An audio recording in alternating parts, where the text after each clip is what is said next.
That disconnect, I'm sure you've pondered the same disconnect a million times over the last month or so. Does it feel uncomfortable to you? Do you take Lisa's view of the world?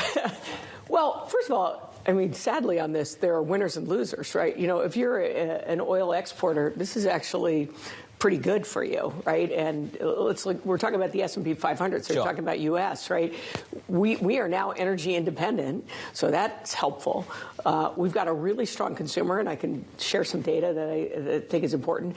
And I think that the AI, again, it hasn't yet, in the productivity gains that we've seen, none of that is from AI. That is from tech that was introduced 20 years ago that takes time to get in the system. And so you're going to continue to see, I think, companies be able to increase their margins because of the, and if they have to increase their price because of the inputs, and we know that with the supply chain adjustments, they might be able to actually absorb it because of the productivity gains they get with AI. So 2 points there, one on the consumer and one on tech. So let's split them up. Let's start with the consumer. What are you seeing in the So data? it's interesting. So we have about 280 billion private markets. So we actually get, you know, our secondaries gets information on 55,000 private companies, and so they're getting updates. Now there's a little bit of a lag on that, but our real estate and our private credit, like our private credit, they would tell you they're middle markets. That kind of tells you the, I think, the real core of the economy. They see companies, they don't see any real increases in delinquency, so they're not seeing stress there. And they're actually seeing them outperform their projections, right? So that tells you that it's pretty strong.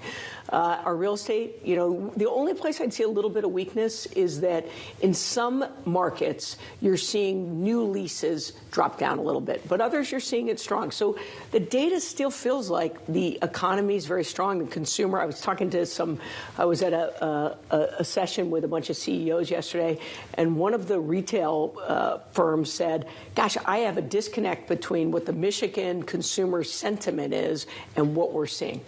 Part of the reason why might be something that DataTrek pointed out this morning in a note, which is this data compiler and data firm saying that U.S. corporate profits have been growing faster than the domestic economy since the year 2000, and they've been outpacing American workers' benefits from this economy for that same period of time, and that gap has never been wider. I mean, at what point are we seeing a dispersion between corporate America and the S&P 500 doing fantastically, even though the economy might not be keeping pace, at least not in the eyes of a lot of different individuals? Well, I think this is the challenge. Anytime you get new technologies that get introduced, and I always describe, there's a great picture of Wall Street around the 1900s, and there is one car and all horse and carriages. 10 years later, it's all horse and carriage. I mean, it's all cars and one horse and carriage. And I'm pretty sure the guys that were maintaining the horses didn't suddenly become mechanics, right? So there's a period of time that you have to adjust, and we're going to have to go through that.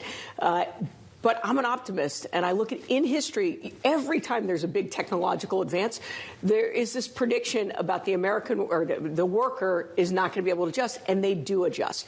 And you have to remember, with AI, suddenly the skill sets that you had to learn, if you couldn't afford a really expensive education, you were left out. You couldn't be a programmer. Now, honestly, the benefit goes to those who are creative. I think it's really important that companies, not only for their own benefit, but also for America, that we teach people how to leverage these tools. So just to go back to that analogy, it's fine if there's one car and lots of horses and buggies, if one guy driving the car feels pretty happy and just wants to stay in his lane. It's another thing if that car just wants to go run over everything else, which is sort of the fear of some of the technology, right? And this is sort of the fear.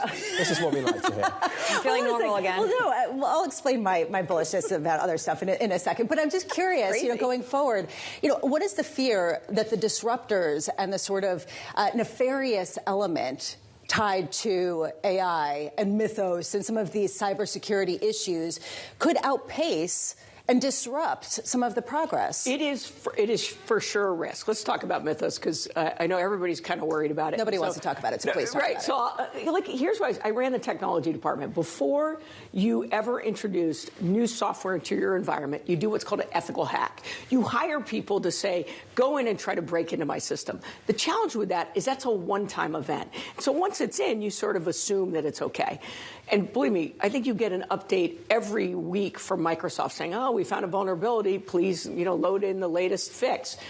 Imagine in an environment, being able to run an agent full time that is constantly trying to find your vulnerabilities. That is actually going to be a benefit. Now, you could say, well, you got to race faster than the bad guys doing it. But if it's always in your environment, and by the way, it's in your environment. So the first thing they have to do is get through all of the layers. And the way you run technology security is in layers. Somebody might get through the first fence. You're hoping they don't get through the second fence before they get to something that's important. And so if you can run this all the time, I actually think that's going to be an advantage to businesses. It's just scary when you're first, sort of thinking about it. And the other thing is, once these things get out there, they do get out there. It's hard to contain the technology programming that's, so the bad guys will get it eventually. You hope that we can get this rolled out to some of the businesses. They start to build these agents. They work with, Anthropic to build them. And then I think that they'll be less vulnerable. Isn't the concern is right now that some of the adversaries are embedded in it or could be embedded in it right now at the starting steps? But that's always the risk, right? I mean, I think companies have seen where, you have an employee that's hired. If you don't do enough check around it, we had a situation where an employee was hired as a contractor, and our security group found that they were trying to send data out, right? I mean, that happens all the time. You always say you're most vulnerable is potentially your internal employees. You got to make sure they're trained, and you have to build a system of layered security where you're analyzing patterns, and AI gets better at that. You're analyzing patterns all the time to say, is something changed? And that will tell you, hey, there's an alert, you need to look at something. And so the key is you've got your core data here. You may not catch them on the outside. You may not catch them here, but you're going to catch them before they get to it. And that's the key to any kind of a security environment. That's also why we don't like to share our architecture, because it kind of tells people how to get along. So anytime the government's like, oh, you need to show all your security, that's a disaster. You don't want to do that. You need to keep that very private. Jenny, there is an industry dedicated to criticizing U.S. policy, but much of the innovation that we're talking about right now is coming out of the United States. Dare I say, is this the return of U.S. exceptionalism with these all-time highs in this equity market, or is that too premature? Look, I think we haven't lost U.S. exceptionalism. We are incredible innovation. And I don't know that any of us can fully understand why the ecosystem of Silicon Valley hasn't been replicated throughout the United States. Like, there's something special about that. Austin's got a bit, Boston's got a bit, but still Silicon Valley continues to have it. And honestly, in China, Shenzhen and Hangzhou, both of those are pretty exceptional.